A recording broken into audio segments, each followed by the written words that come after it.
Hamas is engaged in a lot of brinksmanship, even throughout the last week. They have also, quite frankly, engaged in rather extreme tactics to try and earn leverage and advantage. And so this may be part of that.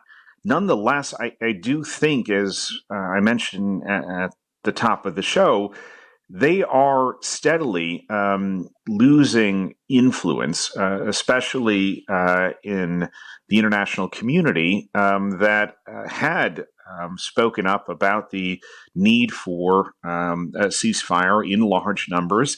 And yet now we're looking at a situation where Hamas is solely to blame for the failure of this past accord to be fulfilled, let alone a new one. How do you assess how and why fighting resumed today?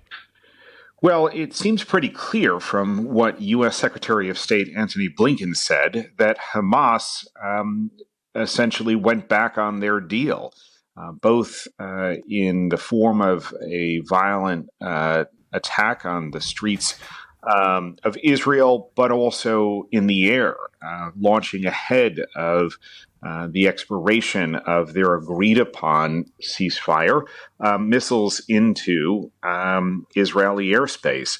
Now, they also apparently did not fulfill the agreement to deliver the number of hostages, including an American hostage. This does not speak well for those who are advocating so fervently that we need to negotiate with Hamas. I think it really undermines the credibility, such as it was, that they had. Right. And as we also understand it then, just on that point, talks in Qatar have now collapsed in order to extend that or perhaps to pursue a further humanitarian pause. Just how out of reach is a further pause? Well, I think one important point for the audience to understand is that Hamas is engaged in a lot of brinksmanship, even throughout the last week. They have also, quite frankly, engaged in rather extreme tactics to try and earn leverage and advantage. And so this may be part of that. Nonetheless, I do think, as I mentioned at the top of the show, they are steadily losing influence, especially in the international community that had spoken up about the need for a ceasefire in large numbers.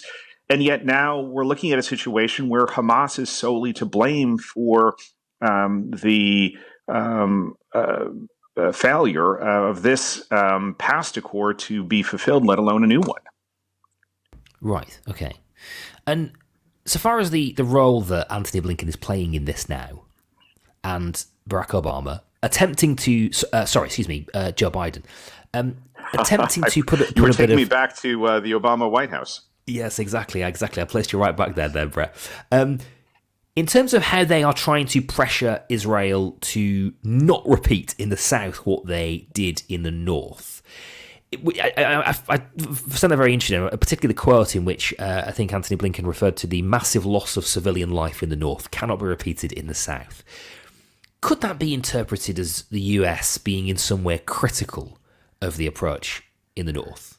I think what you see the Biden administration trying to do is publicly, and they have been privately, instituting some expectations around guardrails. And this is particularly important because there has been so much public concern, protest around the question of civilian casualties. So what you see Blinken doing is saying, we will hold the South to a different standard than we did in the North. Now, it is important to bear in mind that you had Hamas terrorists that slaughtered 1,400 Israelis, most of them civilians, and then escaped back into the north. And that is where now Israeli operations have recommenced, similar to what the UK and the US did in Iraq, in Afghanistan. So these kind of operations are going to come with, unfortunately, high civilian casualties. I think the question for the international community, and certainly for the Qataris right now, is how do you reestablish some channel of communication, both that potentially gets you to another temporary ceasefire. But ultimately, I think what we're looking at here is some sort of international peacekeeping operation that takes effective control of Gaza, because Hamas, as a political entity, their days are numbered, I think. Okay. Before we do get to any further temporary pause, it feels that Israel are adamant on entering the south, on completing a military exercise there. Benjamin Netanyahu has said as much tonight. Brett, what do we understand that to take the form of? Can you talk us through the practicalities of a Israeli assault, as it were, on the south of Gaza, and what that looks like in real terms?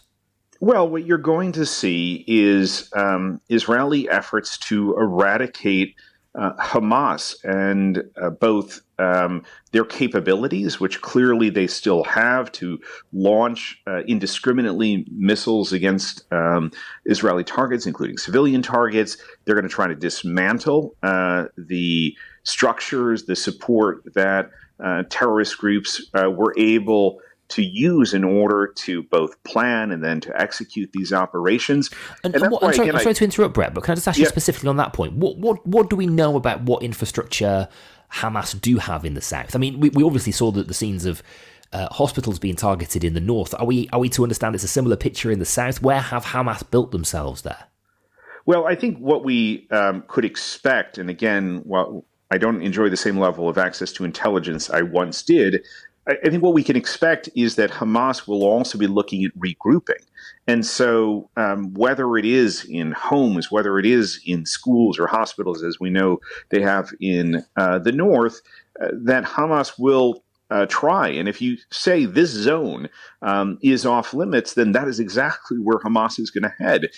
And the concern, if you're an Israeli official, or for that matter, if you're a British official, is that Hamas will then reconstitute that terrorism capability. And it's not, I think it's important to mention, just a terrorism capability that will strike Israel, but this is a potential risk both to the broader region, and we've seen attacks certainly launched against U.S. bases, U.S. Military forces, but also the world more broadly. And so, it's useful to look at this through the same lens we applied with Al-Qaeda, with ISIS, and now I think it's important to do so with Hamas. Okay, Brett, thank you for your time tonight. Really insightful as ever. Thank you very much for being with us. Brett Bruen, who is president of the Global Situation Room, former White House Global Engagement Director under Barack Obama.